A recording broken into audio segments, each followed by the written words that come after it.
एउटा सानो चसप भनिहालेको मैले कि बिचमा केही कुराहरू यस्तो पनि भयो कि सुनिल थापालाई हिन्दीमा काम छैन क्या यतै मात्रै देख्छु त भन्ने कुरा पनि सुने मैले।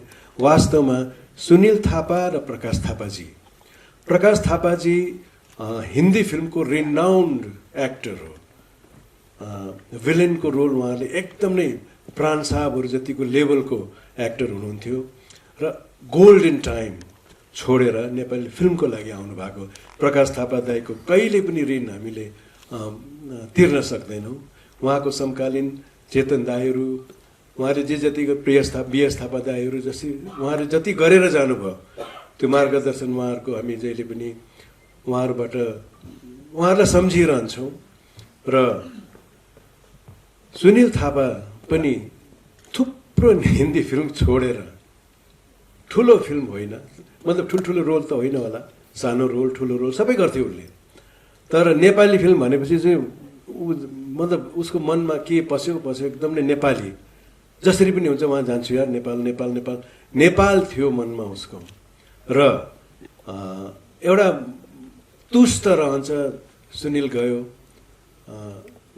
असमयमै गयो भन्ने, तर उहाँको फ्यामिली उहाँको मित्रहरूले जुन उहाँको अन्त्येष्टिको त्यो एउटा जुन सम्मान पाउनुभयो, उसलाई नेपालमै मर्नु थियो, मर्ना त नेपालमै है तुलसी भए त्यही कुरा गर्नुहुन्थ्यो।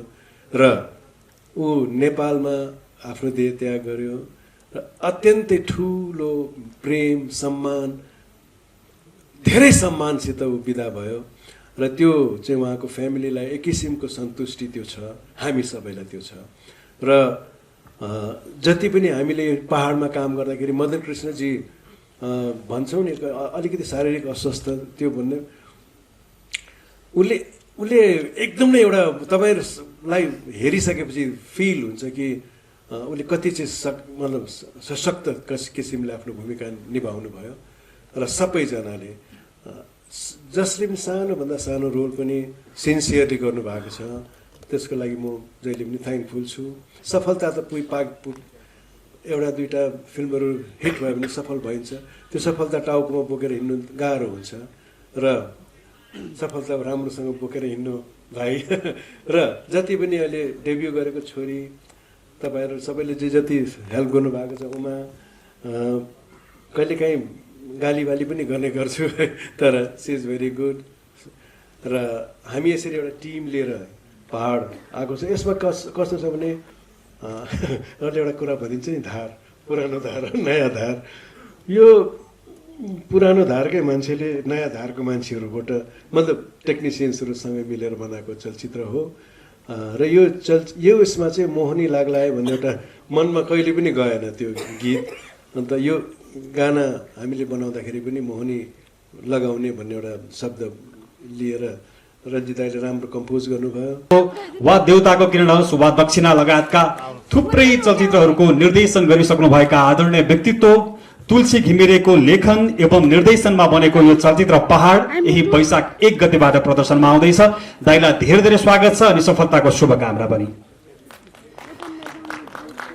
र यही बीचमा आजको यस गीत रिलिज समारोहको विशिष्ट व्यक्तित्व प्रमुख अतिथिका रूपमा चलचित्र विकास बोर्डका अध्यक्ष श्री दिनेश टिसीज्यू उपस्थित हुनुभएको छ। म उहाँलाई हार्दिक स्वागत गर्न चाहन्छु। एकअर्कामा पर्या जस्तै हो, तुलसी घिमिरेको आजको सफलताको पछाडि भारती घिमिरेको ठुलो हात छ। म आज क्रिएटिभ निर्माता भारती घिमिरेज्यूलाई अगाडि आमन्त्रण गर्न चाहन्छु। धेरै पछि पार्श्व गायनमा भारती घिमिरेको कमब्याक भएको छ, यो भन्दा अत्युक्ति नहोला। पञ्चमीजी आफैमा पनि एउटा अब्बल सबल व्यक्तित्व जसले तुलसी घिमिरेलाई थुप्रै चलचित्रमा एज अ सहायक निर्देशकका रूपमा काम गर्न सघाउनु भएको छ भने यसै गरी उहाँले बालाजी टेलिफिल्ममा 2 वर्षसम्म काम गरेर आफ्नो एउटा त्यो अनुभव पनि हासिल गर्नुभएको छ र एज अ कलाकारको रूपमा यो चलचित्र उहाँको डेब्यू बन्दैछ, डेब्यू चलचित्र हो र उहाँलाई सफलताको शुभकामना पनि रहेको छ। पाहुनाहरू जति पनि आउनु भएको छ विशेष यो आशीर्वाद बोकेर आउनु भएको छ, चलचित्रको लागि जुन एउटा ब्लेसिङ लिएर आउनु भएको छ, हार्दिक आभार व्यक्त गर्दछु। र साथै मलाई अप्ठ्यारो परेको बेलामा सिक्किमबाट एकजना मेरो मित्र हुनु मतलब उहाँले मलाई धेरै सहायता गर्नुभएको छ। उहाँको आमा सीता गिरिज्यू, तपाईँलाई पनि धेरै धेरै धन्यवाद, उहाँबाट आइदिनु भयो। र सिङ्गो इन्डस्ट्री हाम्रो दिनेश भाइ, थ्याङ्क यू भेरी मच। र थुप्रो चलचित्र बन्यो, कति चल्यो कति चलेन, सफलता असफलता, ताली गाली, केही फटा केही जाली, यो सबैलाई छिचोल्दै एउटा यस्तो ठाउँमा पुग्यो कि तालीले मत्याउँदैन, गालीले पत्याउँदैन र जालीले पत्याउँदैन। र अब कस्तो एउटा स्टेज हुँदो रहेछ भने अब यसरी जम्मा हुँदाखेरि र विशेष आउने पिँढीको भाइहरूले बहिनीहरूले दाइ तपाईँको यस्तो, दाइ तपाईँको यस्तो, त्यो एक किसिमको ऊर्जा उहाँहरूबाट आउँछ। वास्तवमा अहिले चलचित्र जुन पाराले बन्दैछ, जुन पाराले डिस्ट्रिब्युट हुँदैछ, जुन पाराले दर्शकमाझ जाँदैछ, त्यसको जानेको एउटा सिस्टम बन्दै रहेछ। राम्रो सिस्टम छ, किनकि त्यो इन्फर्मेसन सबै कहाँ पुग्नुपर्छ। एउटा चलचित्र बन्दैछ, यो किसिमको चलचित्र बन्दैछ भन्ने कुरो इन्फर्मेसन भयो भने कतिलाई त्यो किसिमको चलचित्र मन पर्ला, कसैलाई नपर्ला, तर त्यो इन्फर्मेसन पुग्यो भने चाहिँ डेफिनेटली हामीले दर्शकलाई प्लिज कम भनिरहनु पर्दैन, उहाँहरू स्वतस्फूर्त आउनुहुन्छ। त्यसैले गर्दाखेरि नेपाली फिल्म इन्डस्ट्री बाँचेको छ। र यसको यो झ्याल, आँखी झ्याल चाहिँ हाम्रो प्रेसको भाइ बहिनीहरूले नै, किनकि हामीले भन्ने प्रेसलाई हो, प्रेसले इन्फर्म गर्ने हाम्रो दर्शक महानुभावहरूलाई हो। र एउटा ठुलो भूमिका हुन्छ तपाईँहरूको। र अहिलेसम्म मलाई जति पनि भाइ बहिनीहरूले प्रेमले सघाउनु भएको छ। म तुलसी घिमिरे दाईको साह्रै नै ठुलो प्रशंसक भएकोले र उहाँको कोरियोग्राफले संसारका सबै सेलिब्रेटेड मानिसहरूलाई ठुलो शिक्षा दिन सक्ने भएको हुनाले म आएको हो। दाईसँग मैले कहिले काम गर्न पाइनँ एज एन आर्टिस्ट। उहाँले एउटा सिरियल मेरै नाम राखेर लेखिदिनु भयो, मतलब क्यारेक्टरै नाम राखेर, तर कुनै कारणवश मैले त्यो सिरियल खेल्न पाइनँ। दुईवटा म्युजिक भिडियोहरू दाईसँग मैले निर्देशन गर्ने मौका पाएँ, एक्सन कट भन्ने। त्यो पनि के भएछ र त्यो युट्युबबाट पनि फेरि निकालेर राखेको छ, अर्कोले पनि कुनै के गरिरहेको छ, त्यो पनि राम्ररी आउन पाएन। दाइले मेरो बिचमा कुनै एउटा राम्रो सहकार्य बन्ला जब म पहिलोचोटि कोसेली भन्ने फिल्म हेर्नका लागि मेरो कलेज डेज ठ्याक्क सकिएको बेलामा हेर्न जाँदाखेरि, तुलसी दाई हजुरलाई त याद छैन होला, जय नेपाल सिनेमा हलको बाहिर प्राङ्गणमा दाईहरू हुनुहुन्थ्यो। पहिलोचोटि मैले दाईलाई भेटेर कुरा राखेको थिएँ, अनि म चाहिँ यहाँको प्रशंसक हो भनेर।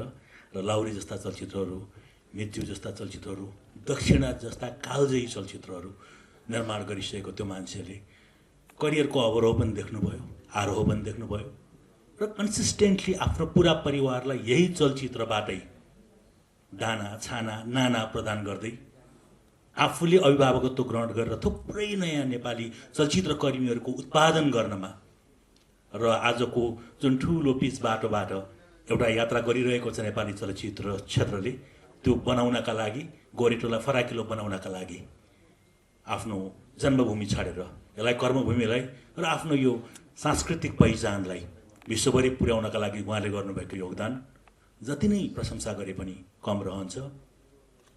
हरेक मान्छेले आफूले सम्मान गर्छन्। म मेरो गुरु सन्तोष पन्तलाई शिर निहुराएर जहिले पनि नमन गर्छु। र त्यस पछाडि मैले ठ्याक्कै दिलले नै देखाउनका लागि होइन, ठ्याक्कै दिलदेखि नै ठ्याक्कै खुट्टा छुने र सम्मान गर्ने दाई भनेको चाहिँ तुलसी घिमिरे दाई हो, जो म आज भन्न चाहन्छु।